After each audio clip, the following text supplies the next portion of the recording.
Hai, masih bersama saya Mr. G bicara. Tentu saja bicara tentang kebenaran berdasarkan fakta, data, dan realita. Teman-teman, ini ada berita yang sangat menarik. Masih berkaitan dengan Dr. Richard Lee yang saat ini dijadikan tersangka oleh pihak Polda Metro Jaya dan dilakukan penahanan. Kali ini teman-teman beritanya heboh ya, rame. Adalah istri daripada Richard Lee yang diperiksa berkaitan dengan kasusnya Dr. Richard Lee. Ini sangat menarik, kenapa? Karena ini istrinya. Ya tentu saja kalau istrinya sudah pastilah akan mensupport suaminya, ya nggak? Tapi ya kalau diperiksa artinya akan menjadi saksi. Nah ini masalah teman-teman. Pasti kalau jadi saksi, yo pastilah akan meringankan Dr. Richard Lee. Supaya tidak menjadi fitnah ya teman-teman ya. Ini apa namanya, objektif sajalah. Kita bacakan berikut. Dari GPNN.com, istri Dr. Richard Lee diperiksa sebagai saksi di Polda Metro Jaya. Oke, kita bacakan saja. GPNN.com Jakarta, Polda Metro Jaya memeriksa istri tersangka kasus dugaan pelanggaran perlindungan konsumen serta produk dan perawatan kecantikan Dr. Richard Lee, Reni Effendi. Jadi kasusnya itu perlindungan konsumen serta produk dan perawatan kecantikan. Oke ya. Kabid Humas Polda Metro Jaya Kombes Budi Hermanto dalam keterangannya Jumat menjelaskan pemeriksaan tersebut dilakukan guna mendalami kasus tersebut. Mendalami kasus tersebut. Mendalami berarti penyelidikan kan? Nah, sudah 1 tahun kan? Ya udah kita bacakan aja lah. Merupakan pemeriksaan tambahan sebagai saksi peristiwa. Oke. Pendalaman terhadap keterangan sebelumnya tanggal 16 Juni 2025. Oke. Dia menyebutkan pemeriksaan terhadap yang bersangkutan telah dilaksanakan sejak pukul 10 WIB dan masih berlangsung sampai dengan saat ini. Sebelumnya Polda Metro Jaya menahan Dr. Richard Lee karena menghambat penyidikan terkait kasus dugaan pelanggaran perlindungan konsumen serta produk dan perawatan kecantikan. Kabid Humas Polda Metro Jaya Kombes Budi Hermanto dalam keterangan resmi di Jakarta Jumat 6 Maret 2026 menyebutkan dua alasan penahanan tersebut. Pertama, tersangka tidak hadir pada pemeriksaan tambahan pada tanggal 3 Maret 2026 tanpa memberikan keterangan yang jelas.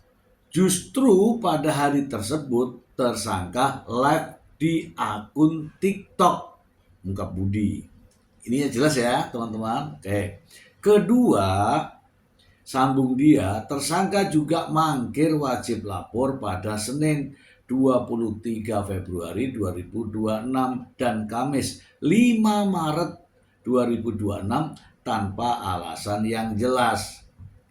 Ini datanya ya teman-teman ya, datanya ya. Oke.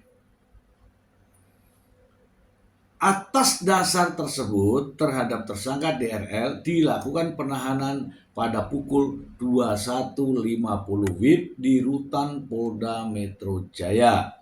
Lebih lanjut menyebutkan sebelumnya dilakukan penahanan, DRL telah diperiksa mulai pukul 13 hingga 17 WIB.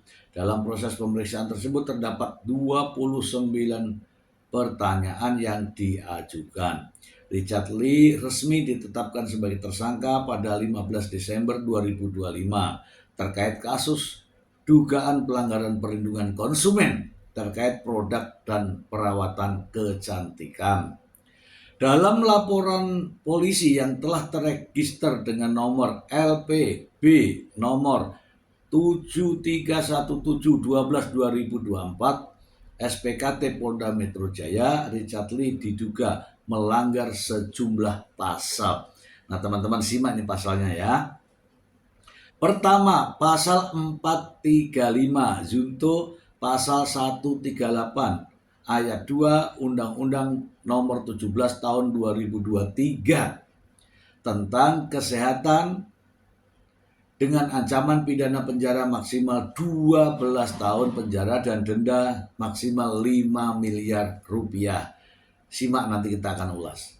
Kemudian, nih, pasal 62 ayat 1 junto pasal 8 ayat 1 dan pasal 9 ayat 1 Undang-Undang nomor 8 tahun 1999 tentang perlindungan konsumen dengan ancaman pidana penjara maksimal 5 tahun penjara dan denda maksimal 2 miliar rupiah.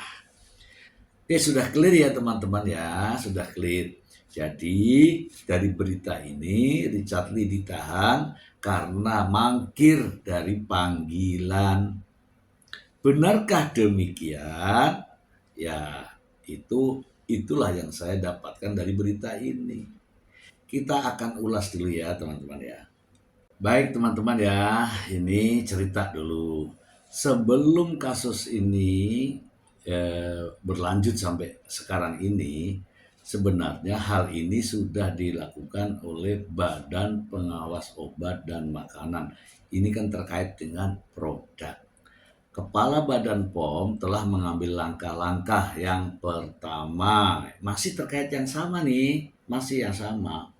Menarik produk tersebut dari peredaran, membekukan perizinan, menegur secara keras terhadap permasalahan ini, gitu ya. Artinya Badan POM ini sudah mengambil langkah-langkah tegas sesuai dengan kewenangannya. Oke, dari sini sebenarnya kita sudah paham bahwa setelah adanya laporan yang dimaksud tadi, Badan POM itu sudah mengambil tindakan tegas. Bahkan di tahun 2025 sudah diumumkan. Ini beritanya. Ya, saya membaca berita ini bahwa Badan POM ini sudah melakukan tindakan-tindakan tegas terkait dengan sanksi terhadap Dr. Richard Lee. Oke ya teman-teman, silakan dibaca ya, ini tahun 2025. Oke. Nah, sekarang ini Dr. Richard Lee jadi pidana nih, jadi tersangka nih dan ditahan di Polda Metro Jaya. Apakah itu rekomendasi dari Badan POM atau tidak? Saya tidak tahu ya teman-teman, karena setahu saya yang memiliki kewenangan terkait dengan peredaran obat dan makanan termasuk produk-produk kecantikan ini adalah Badan POM. Apakah ada rekomendasi dari Badan POM atau tidak? Saya sekali lagi ya, saya tidak tahu. Berkaitan dengan berita sebelumnya bahwa istri Dr. Richard Lee diperiksa. Kalau diperiksa sebagai saksi, apakah nanti akan diajukan dalam proses persidangan? Saya tidak tahu. Tetapi yang jelas, ketika istri dijadikan sebagai saksi, tentu saja ya akan memberikan support kepada suaminya. Iya atau tidak? Iya dong, pasti akan memberikan support kepada suaminya. Tapi ingat, saksi yang menguntungkan itu tidak boleh istri, anak, keluarga dekat, nggak boleh. Saya tidak tahu ini tujuannya kemana, saya tidak tahu. Yang jelas ada keinginan untuk menggali lebih dalam. Tapi sayangnya dilakukan terhadap istrinya. Kalau menggali lebih dalam justru menimbulkan pertanyaan saya. Kenapa? Karena laporan ini ada ini tahun 2024.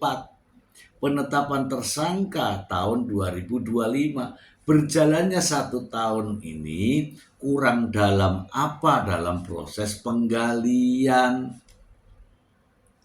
Iya kan? Pertanyaan, ya kan? Kalau sudah setahun lamanya dalam proses penyelidikan, sekarang ini masih menggali, memperdalam, ya ya kan, menimbulkan pertanyaan.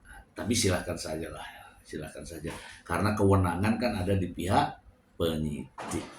Teman-teman, saya itu mendengar di berbagai media sih, berbagai media ya, termasuk berita yang tadi. Ini perkaranya apa gitu loh. Saya tanya ini, serius saya bertanya, perkaranya apa? Rame tuh di media karena satu nih, produk terkait ya, produk kecantikan stem cell. Stem cell tuh adanya di Palembang.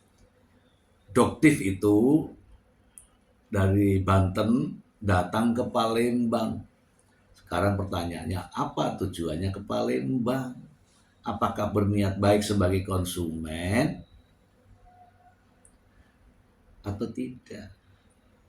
Yang kedua, Palembang itu bukan wilayahnya Polda Metro Jaya, begitu ya? Oke, clear. Artinya ini saya katakan ini terkait dengan stem cell ini tidak terkait. Karena apa? Offset nanti peristiwanya kan di Palembang. Kalau yang itu ya, penanganannya mestinya di sana kalau memang ini bermasalah. Tapi kalau ditangani oleh Polda Metro Jaya, kemudian nanti akan diberikan ke mungkin ya pengadilan negeri. Kalau di pengadilan negeri Jakarta Selatan, ya mungkin kalau khusus kasus yang stem cell ini tidak bisa. Karena apa? Kejadiannya ada di Palembang. Sementara pengadilan Jakarta Selatan, ya pengadilan negeri Jakarta Selatan wilayahnya Jakarta, tidak masuk. Ya kan? Kaitannya dengan stem cell. Kalau terkait dengan perlindungan konsumen, ini juga patut dipertanyakan. Ada korban atau yang akan menjadi korban atau yang sudah mengalami penderitaan akibat daripada produk. Katanya terkait dengan produk white tomato. Oke. Nah, terkait produk white tomato, saya sebenarnya tidak tahu, tapi di sini, di berita ini, Richard Lee membuat stiker, menempelkan stiker pada produk itu. Dengan kalimat-kalimat entah saya tidak tahu. Nah, menempelkan stiker apakah itu merubah komposisi, merubah zat-zat yang terkandung di dalamnya, kemudian merubah mutu dan manfaatnya, atau seperti apa? Saya juga tidak tahu. Tetapi saya meyakini hanya menempelkan stiker. Nah, apakah menempelkan stiker itu pidana atau pelanggaran? Silahkan teman-teman yang menilai. Yang berikutnya, permasalahan ini sudah ditangani oleh Badan POM. Badan POM melihat bahwa ini permasalahan ada. Dan Badan POM telah mengambil tindakan-tindakan pemberian sanksi. Ya, seperti yang saya sebutkan tadi, penarikan produk, pembekuan izin edar, pemusnahan produk misalnya, kemudian larangan untuk tidak mengedarkan, dan bahkan teguran keras. Wah, ini kalau sudah dilakukan oleh Badan POM ini sudah hukumannya sudah luar biasa. Nah, pertanyaannya, apakah Badan POM ini merekomendasikan kasus ini masuk pada kategori pidana? Saya tidak tahu. Oke teman-teman. Nah, terkait dengan pasal 435 yang tadi saya sebutkan itu ancamannya itu sampai 12 tahun. Nah, ini kita ulas satu persatu ini. Ya, setiap orang katakanlah Dr. Richard Lee, ya kan, dengan sengaja memproduksi atau mengedarkan sediaan farmasi dan atau alat kesehatan. Nah, sekarang apakah Dr. Richard Lee memproduksi? Kita harus objektif nih, membuat produk tadi, apakah dibuat oleh Dr. Richard Lee? Silakan teman-teman jawab sendiri. Kemudian mengedarkan. Ini kan ada yang menjual nih ceritanya nih. Apakah Dr. Richard Lee menjual langsung atau tidak langsung? Ya, ataukah melalui market apa itu? Online? Ya, saya juga tidak tahu. Nah, itu pertanyaannya, apakah pertama dulu tuh, apakah dia membuat? Kalau dia tidak membuat berarti dia tidak masuk memproduksi, ya kan? Kalau dia menjual, apakah dia menjual terkait distribusi, ya kan? Dan di sini alat kesehatan yang tidak memiliki izin edar, sementara produk milik Dr. Richard Lee memiliki izin edar, teman-teman. Kalau yang di sini kan tidak memiliki izin edar, sementara Dr. Richard Lee punya izin edar. Nah, itu juga pertanyaan, teman-teman. Apakah Dr. Richard Lee masuk kategori ini? Saya tidak tahu. Tadi juga dijelaskan ya terkait dengan pasal 8 Undang-Undang Nomor 8 tahun 1999 terkait dengan perlindungan konsumen. Saya ingin juga membacakan ya di sini bahwa ayat 1, pelaku usaha dilarang memproduksi atau memperdagangkan barang atau jasa. Memproduksi ya, ingat ya, memproduksi. A. Tidak memenuhi atau tidak sesuai dengan standar yang dipersyaratkan dan ketentuan peraturan perundang-undangan. Nah, produk Dr. Richard Lee sebenarnya kan melalui Badan POM itu bisa diedarkan itu karena apa? Karena ada surat izin edarnya. Ada. Nah, masalahnya ada di mana? Apakah ini terkait dengan perlindungan konsumen? Ya kan? Inilah yang justru menimbulkan banyak pertanyaan. Kenapa? Karena produk Dr. Richard Lee itu ada semua surat izin edarnya dari Badan POM. Nah, teman-teman, saya tidak tahu apakah setelah Badan POM menyampaikan ini, memberikan sanksi kepada Dr. Richard Lee, apakah sanksi itu dijalankan atau tidak, sehingga ya sampai saat ini mungkin masyarakat juga perlu tahu ya. Sekarang ini kalau barang-barang atau produk-produk dari Dr. Richard Lee itu dilarang diedarkan, itu sebenarnya karena apa? Oke. Dan apakah sudah BPOM tindak lanjuti terkait dengan sanksi? Oke. Kemudian apa akibat yang ditimbulkan? Mungkin berubah menjadi buaya, mungkin. Oke teman-teman, itu saja. Semoga informasi ini bermanfaat untuk kita semua. Bye-bye.